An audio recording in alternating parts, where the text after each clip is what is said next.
Hello प्यारे बच्चों, स्वागत है आपको हमारे आज के वीडियो में।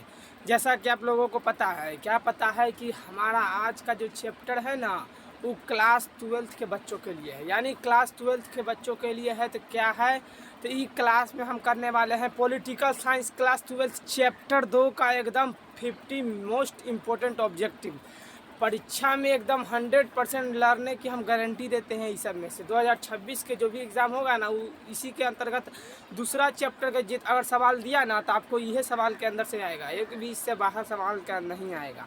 दूसरा चैप्टर के हम केवल बात कर रहे हैं, क्योंकि हमने चैप्टर 1 को आपको पढ़ा दिया है, उसका 50% ऑब्जेक्टिव करा दिया है, एकदम 50 ऑब्जेक्टिव। आज हम दूसरा चैप्टर का शुरू करते हैं। तो चलिए, जिसका नाम क्या है बच्चों, तो जिसका नाम है दो ध्रुवीयता का अंत। याद रखिएगा एकदम, दो ध्रुवीयता का अंत नाम है। क्या नाम है, तो दो ध्रुवीयता का अंत नाम है किसका, चैप्टर 2 का। तो चलिए अब लगाते हैं सीधा ऑब्जेक्टिव, और आप लोगों को अगर पता होगा तो कमेंट में आंसर भेजते चलिएगा। तो देखिए प्यारे बच्चों, यहाँ पहला सवाल है हमारा। क्या है पहला सवाल, तो पहला सवाल, ताशकंद समझौता कब हुआ। 2021 में पूछा हुआ सवाल है। एक और देख लीजिए, 2021 में पूछा सवाल है कि ताशकंद समझौता कब हुआ था। तो देख लीजिए, ताशकंद समझौता कब किया गया। अगर पता है तो भेजिए, नहीं तो देखिए आंसर। तो ताशकंद समझौता हुआ था 1966 में। कब हुआ था प्यारे बच्चों, 1966 में। याद रखना है, ताशकंद समझौता 1966 में हुआ था। 2021 में पूछा हुआ सवाल है। अब देखिए दूसरा सवाल की ओर बढ़ते हैं। यहाँ पर दूसरा सवाल देखिए प्यारे बच्चों, दूसरा सवाल क्या कर रहा है हमारा, ताशकंद समझौता किसके किसके बीच हुआ था, किसके बीच, यानी कौन दो देश के बीच में हुआ था ताशकंद समझौता। तो देखिए, ताशकंद समझौता हुआ था हमारा किसके बीच बच्चों, तो हमारा ताशकंद समझौता हुआ था भारत और पाकिस्तान के बीच में। किसके बीच में हुआ था, आंसर अभी आपको दिखा देते हैं, आंसर भी आपको दिखा दे रहे हैं। एक मिनट रुक जाइए थोड़ा।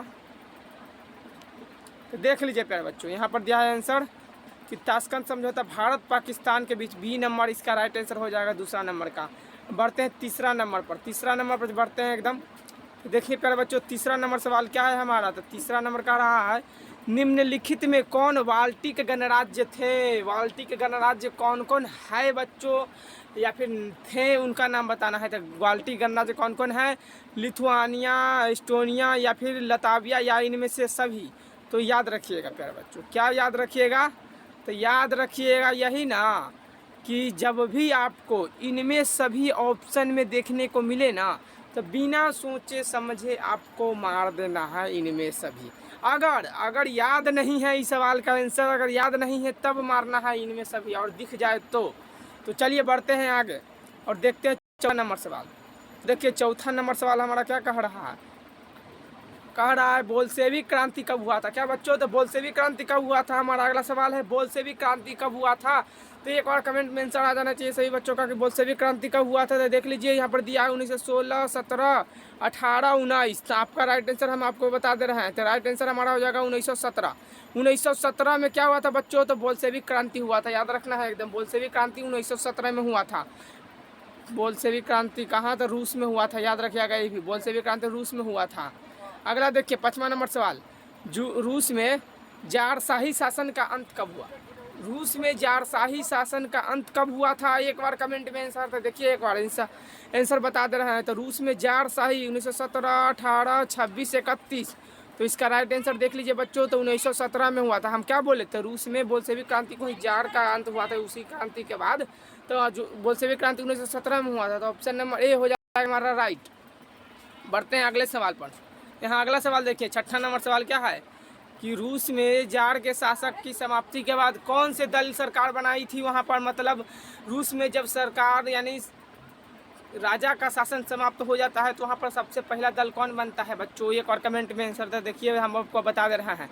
इसका आंसर हो जाएगा सी नंबर, यानी रूस में समाजवादी लोकतांत्रिक दल का स्थापना हुआ था। जब जार की समाप्ति मृत्यु हो जाती है, उसके बाद सबसे पहला दल यही था, समाजवादी दल, लोकतांत्रिक दल। याद रखिएगा बच्चों। आगे देखिए अगला सवाल, सातवां नंबर सवाल देखिए क्या कह रहा है कि सोवियत प्रणाली के संस्थापकों में से निम्नलिखित में कौन सबसे महत्वपूर्ण माने जाते हैं। यानी सोवियत प्रणाली, रूस में सोवियत प्रणाली लाया गया, ठीक, तो उसका कोई ना कोई तो संस्थापक होगा। तो बताइए यहाँ पर कि रूस में सोवियत प्रणाली के संस्थापक कौन है। इस समय से मेन बताया है। तो राज्य और साम्यवादी पार्टी की संस्था को, उद्योगों को और युद्ध को। हाँ बच्चों, इनमें सभी हम क्या बोले, जब भी इनमें सभी मिले आपको वही मारना होगा। ये सब चीज़ मिल के क्या बनाता है, तो ये सब मिल के बनाता है सोवियत प्रणाली, यानी सोवियत देश को चलाने के लिए प्रणाली। तो प्यारे बच्चों देखें यहाँ पर क्या देखिए, तो देखिए यहाँ पर 8वां नंबर सवाल कि राष्ट्रमंडल की स्थापना कब हुआ। क्या बच्चों, तो राष्ट्रमंडल की स्थापना कब हुआ पूछा है सवाल में। तो राष्ट्रमंडल की स्थापना हुआ था हमारा, एक देख लीजिए यहाँ पर दिया 1991, 92, 95, 2006। तो आपको क्या मारना है, जब भी बोले राष्ट्रमंडल की स्थापना तो मार देना है 1991। क्या बच्चों, 1991 मार के आगे बढ़ जाना है। राष्ट्रमंडल की स्थापना 1991, यह सबसे मेन ऑब्जेक्टिव है। चैप्टर 2 हिस्ट्री का, क्लास 12 का है, हिस्ट्री नहीं बच्चों सॉरी, पॉलिटिकल साइंस का चैप्टर 2 है ना, उसका सबसे मेन ऑब्जेक्टिव है। इससे बाहर एक ऑब्जेक्टिव चैप्टर 2 का नहीं हो सकता है, इस बात की हम गारंटी दे रहे हैं। तो इसका आंसर हो जाएगा हमारा ए नंबर 8वां का। और 9वां नंबर में बढ़ते हैं, तो 9वां नंबर में देख लीजिए प्यारे बच्चों कि राष्ट्रमंडल की प्रमुख विशेषता पूछा है। राष्ट्रमंडल की इस में से कौन विशेषता है, तो सभी गणराज्य की स्थिति एक समान होगा, परमाणु शास्त्रों पर संयुक्त नियंत्रण रहेगा, सभी राष्ट्र स्वतंत्र रूप से विदेशी संबंध रख सकते हैं, और नहीं तो ऑप्शन नंबर डी है उपयुक्त सभी। तो प्यारे बच्चों देख लीजिए इसका आंसर हो जाएगा हमारा डी नंबर का, कि हम बार बार बता रहे हैं जब भी उपयुक्त सभी रहे मार देना है। देखिए ना कितना सही हो गया उपयुक्त सभी वाला, कितना ज़्यादा सही है। इसीलिए हम कहते हैं जब भी बोले उपयुक्त सभी मार देना है उपयुक्त सभी।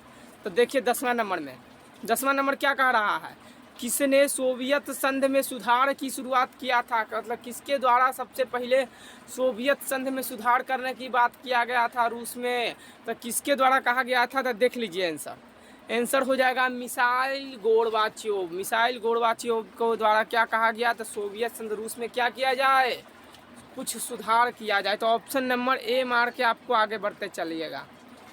तो देखिए अगला सवाल 11 नंबर सवाल क्या कह रहा है कि गुटनिरपेक्ष आंदोलन के स्थापना के समय इसके सदस्य की संख्या कितना था। मतलब गुटनिरपेक्ष आंदोलन का जब स्थापना हुआ ना, तो उसमें कितना सदस्य पहला बार में शामिल हुआ था, पहला बार में कितना सदस्य शामिल हुआ था, एक बार बता दीजिए कमेंट में आंसर इसका। तो देखिए अगर आपको नहीं पता है तो इसके आंसर हम बता दे रहे हैं, 25 हो जाएगा। 25 गो सदस्य था पहला बार गुटनिरपेक्ष आंदोलन की स्थापना के समय, इसमें 25 गो सदस्य था। ऑप्शन नंबर सी करेक्ट हो जाएगा। अभी हम एकदम 50 में 50 ऑब्जेक्टिव कराने वाले हैं, सबसे महत्वपूर्ण इस चैप्टर का।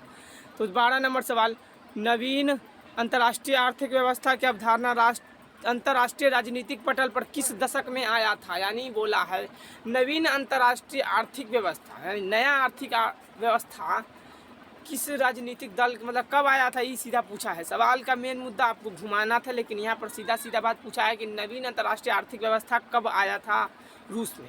तो एक बार देख लीजिए इसका आंसर देख लीजिए।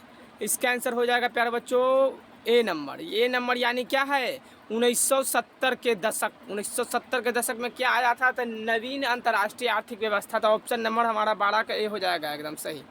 अगला 13 नंबर सवाल देखिए। 13 नंबर सवाल याद देखिए बच्चों, ये 2020 में पूछा हुआ सवाल है, 2020 में पूछल सवाल है। ये क्या है, ब्रेजनेव किस देश के राष्ट्रपति थे। ब्रेजनेव क्या है, वो राष्ट्रपति है। तो वह पूछा है ब्रेजनेव कौन देश के राष्ट्रपति है। तो जब भी बोले ब्रेजनेव कौन देश के राष्ट्रपति है, तो आपको क्या मार देना है, मारना है सोवियत संघ रूस का राष्ट्रपति था ब्रेजनेव, याद रखिएगा। तो ऑप्शन नंबर ए हमारा करेक्ट हो जाएगा। अगला सवाल देखिए यहाँ पर 14 नंबर ऑब्जेक्टिव मेन ऑब्जेक्टिव है, 2019 में पूछा हुआ सवाल हम लाए हैं। 2019 में पूछा हुआ सवाल है, वारसा संधि किस देश का सैनिक गुट था।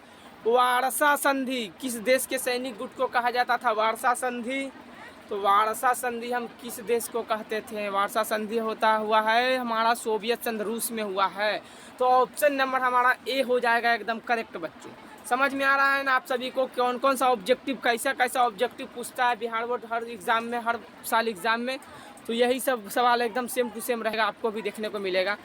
13 नंबर का 14 हो गया। यहाँ 15 नंबर सवाल देखिए प्यारे बच्चों, बहुत महत्वपूर्ण 15 नंबर सवाल है।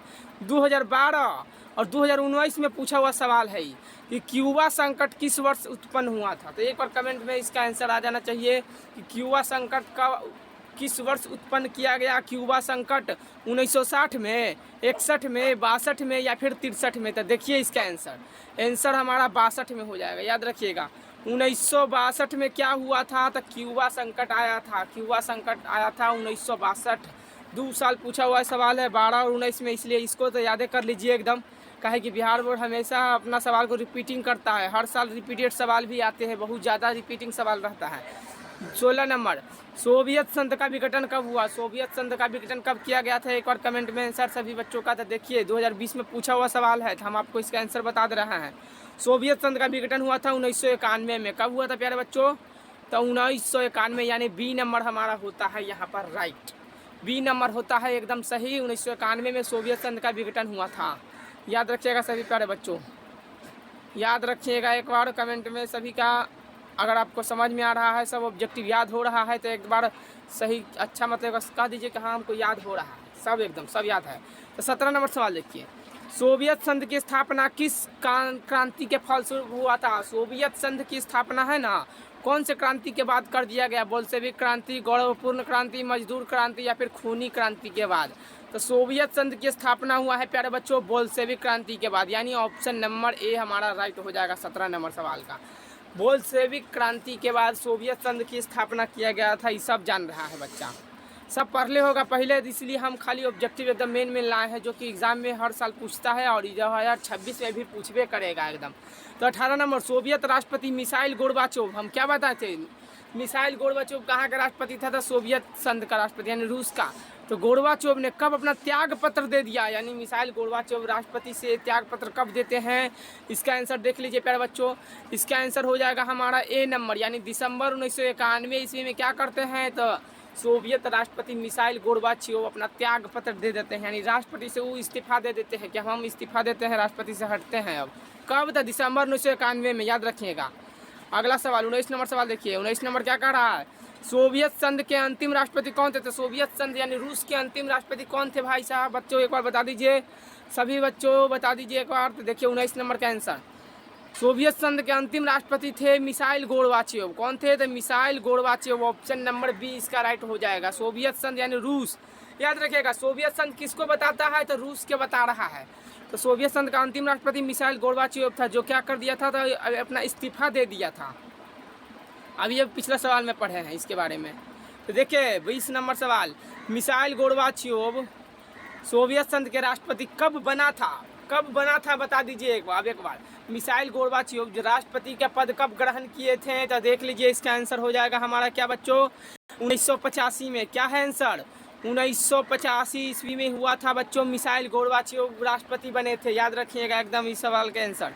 अब 21 नंबर सवाल देखिए, 21 नंबर सवाल क्या है? बर्लिन की दीवार का निर्माण कब किया गया था? बर्लिन की दीवार का निर्माण कब किया गया? एक बार कमेंट में इसका आंसर आना चाहिए सभी बच्चों का। 21 नंबर का आंसर आना चाहिए कि बर्लिन की दीवार का निर्माण कब किया गया था। तो देख लीजिए 1961 ईस्वी में, यानी ए नंबर वाला। 1961 में क्या किया गया? बर्लिन की दीवार का निर्माण किया गया था। तो ऑप्शन नंबर ए हमारा 21 के एकदम राइट हो जाएगा। अगला सवाल 22 नंबर सवाल देखिए प्यारे बच्चों, 22 नंबर सवाल कि बर्लिन की दीवार प्रतीक है, मतलब बर्लिन की दीवार का हमने अभी निर्माण पढ़ा कि 1961 में हुआ था। तब बता दीजिए बर्लिन की दीवार क्यों बनाया गया था? क्यों बनाया गया था एक बार बता दीजिए। तो देखिए शांति के लिए, विकास के लिए, उग्रता के लिए या फिर सहयोग के लिए। तो जो ये बर्लिन की दीवार बना था ना, ये बना था उग्रता के लिए, यानी उग्रता के विरोध में बनाया गया था कि कोई देश हमारा देश में, मतलब कोई भी आतंकवादी हमारे देश में ना घुस जाए, इसलिए बर्लिन की दीवार की स्थापना किया गया था। याद रखिएगा, उग्रता को रोकने के लिए किया गया था। ये ऑप्शन नंबर सी राइट हो जाएगा एकदम। बढ़ते हैं 23 नंबर सवाल। 23 नंबर सवाल देखिए प्यारे बच्चों कि बर्लिन की दीवार की लंबाई कितना है? बर्लिन की जो दीवार बनल है ना, वो कितना लंबा है भाई? कितना लंबा है कि सब उसके बारे में इतना ज़्यादा पढ़ रहा है, खाली ओकरे बारे में सवालें आ रहा है, और ये सब सवाल भी आपको परीक्षा में भी देखने को मिलेगा एकदम। तो बर्लिन की दीवार की लंबाई कितना है? तो एक और देख लीजिए आंसर हो जाएगा हमारा 150 किलोमीटर। कितना बच्चों? 150 किलोमीटर, यानी 150 किलोमीटर तक लंबा फैला हुआ कौन है? बर्लिन की दीवार। याद रखिएगा एकदम, बर्लिन की दीवार। अगला सवाल बच्चों, अगला सवाल है 24 नंबर कि पेरेस्ट्राइका और ग्लासनोस्ट के सिद्धांत किस देश की नीति की है? मतलब पेरेस्ट्राइका और ग्लासनोस्ट का जो सिद्धांत है ना, वो कौन देश के लिए मेन माना जाता है, सबसे मेन? तो देख लीजिए आंसर 24 का हो जाएगा सोवियत संघ यानी रूस के लिए। जो ये पेरेस्ट्राइका और ग्लासनोस्ट का सिद्धांत है ना, कहाँ पर लागू होता है? तो सोवियत संघ में। ऑप्शन नंबर सी हमारा राइट हो जाएगा एकदम। बढ़ते हैं 25 नंबर सवाल की ओर।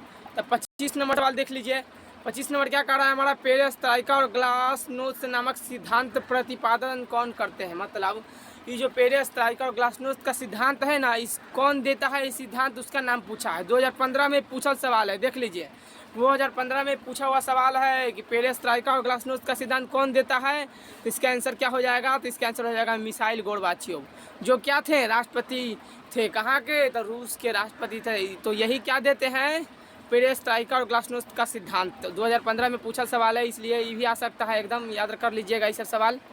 26 नंबर सवाल देखिए, 26 नंबर सवाल क्या कर रहा है, पेरेस्ट्राइका नामक पुस्तक के रचना किसने किया है। तब पेरेस्ट्राइका नामक पुस्तक के रचनाकार कौन है, missile Gorbachev, Kosygin, Lal Bahadur Shastri या फिर पुतिन।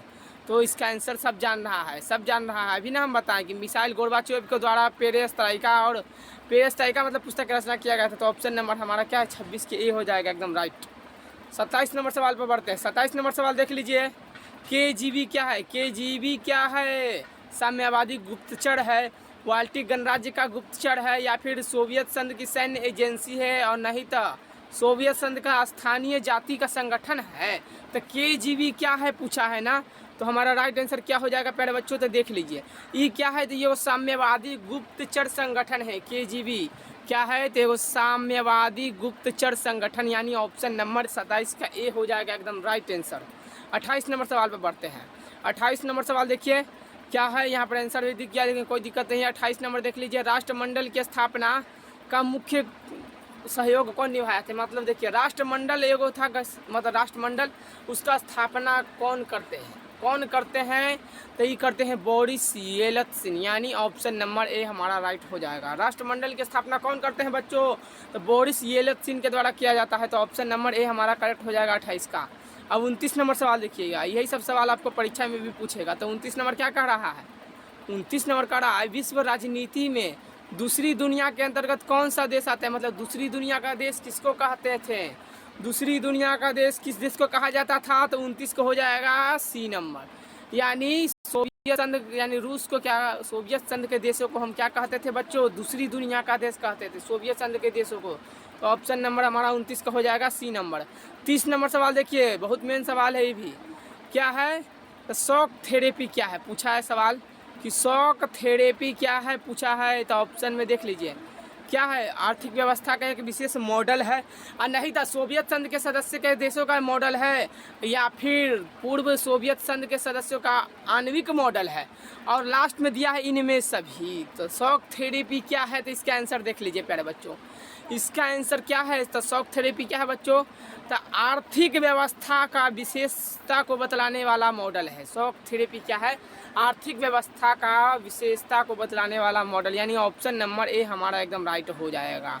अब 31 नंबर सवाल देखिए क्या कह रहा है, शॉक थेरेपी की शुरुआत कब हुआ। शॉक थेरेपी का शुरुआत कब किया गया बच्चों, तो एक बार देख लीजिए इसका आंसर। शॉक थेरेपी की शुरुआत किया गया 1990 में। कब, 1990 में शुरुआत किया गया शॉक थेरेपी की। यही सब सवाल आपको परीक्षा में 2026 में पूछेगा, सबसे मेन ऑब्जेक्टिव सब है। 32 नंबर सवाल 2020 में पूछा हुआ सवाल है, याद रख लीजिएगा। ब्रेजनेव किस देश के राष्ट्रपति थे, ब्रेजनेव कौन देश का राष्ट्रपति था, एक और कमेंट में आंसर अगर पता है तो, नहीं तो देख लीजिए आंसर इसका। तो 32 नंबर का राइट आंसर हो जाएगा सोवियत संघ, यानी रूस क्या थे राष्ट्रपति, ब्रेजनेव भी थे। ये भी बनल होगा कभी ब्रेजनेव भी राष्ट्रपति, लेकिन अंतिम अगर पूछे तब मिसाइल गोर्बाचेव थे, और ये ब्रेजनेव भी क्या है, सोवियत संघ के रूस के यानी राष्ट्रपति थे। तो अगला देखिए 33 नंबर सवाल क्या है, 33 नंबर रूस में साम्यवादी व्यवस्था की स्थापना किसने किया था। तो 33 नंबर रूस में साम्यवादी व्यवस्था की स्थापना 2021 में पूछा हुआ सवाल है बच्चों। तो 33 का क्या हो जाएगा, रूस में कौन सा साम्यवादी दल था, लेनिन के द्वारा किया गया था साम्यवादी दल व्यवस्था की स्थापना। ऑप्शन नंबर हमारा 33 का ए हो जाएगा राइट आंसर एकदम। 34 नंबर सवाल देखिए क्या है, 34 नंबर सवाल 2015 और 17 में पूछा हुआ सवाल है। 15 और 17 में पूछा हुआ सवाल है, पूर्व बनाम पश्चिम पदबंध के, मतलब पूर्व बनाम पश्चिम पदबंध किससे संबंधित है, विश्व युद्ध से, शीत युद्ध से, तनाव शैथिल या फिर वार्षा संधि से। तो देखिए 34 का राइट आंसर हमारा क्या हो जाएगा, 34 का राइट आंसर हो जाएगा हमारा शीत युद्ध से संबंधित है कौन, पूर्व बनाम पश्चिम पदबंध, याद रखिएगा प्यारे बच्चों। 35 नंबर सवाल देखिए, 35 नंबर सवाल क्या है, 1917 के रूस में समाजवादी राज्य की स्थापना किसने किया था? रूस में समाजवादी राज्य की स्थापना किया है किसने बच्चों? तो एक बार देख लीजिए आंसर। आंसर क्या हो जाएगा इसका? लेनिन के द्वारा क्या किया गया था? तो रूस में समाजवादी राज्य की स्थापना किया गया था लेनिन। ऑप्शन नंबर 35 का हो जाएगा सी नंबर राइट एकदम। बढ़ते हैं 36 नंबर सवाल। तो 36 नंबर सवाल देखिए 2013 में पूछा हुआ सवाल है ही कि ब्रेजनेव किस देश के राष्ट्रपति थे? तो अमेरिका के नहीं, सोवियत संघ रूस के। ऑप्शन नंबर सी हो जाएगा एकदम, सी हो जाएगा एकदम राइट आंसर हमारा। तो प्यारे बच्चों यहीं पे हमारा आज का पूरा ऑब्जेक्टिव हमने कर लिया। और आशा करते हैं आप लोगों को बहुत अच्छा लगा होगा ऑब्जेक्टिव क्लास 12 चैप्टर 2 का। अगर आपको लगा है कि हाँ हमने बढ़िया ऑब्जेक्टिव कराया है जो कि एग्ज़ाम में पूछेगा और सही में पूछवो करेगा यही सब ऑब्जेक्टिव, तो आप लोग अपने मित्रों के पास भी इस वीडियो को शेयर कर दीजिए ताकि उनको भी मिल जाए चैप्टर 2 का मुख्य ऑब्जेक्टिव। और यही सब ऑब्जेक्टिव अब समय है क्या? तो ऑब्जेक्टिव और सब्जेक्टिव को रटने का समय। तो अभी से ही लग जाइए पढ़ाई में और चैप्टर 3 अगला दिन मिल जाएगा इसका वीडियो, यानी ऑब्जेक्टिव से लेके आ जाएंगे। सभी विषयों का हम ऑब्जेक्टिव डालने वाले हैं, इसलिए हमारे चैनल पर अगर नए हैं तो हमारे चैनल को सब्सक्राइब करके रख लीजिए एकदम, और अपने मित्रों के पास शेयर करना तो नहीं भूलिएगा।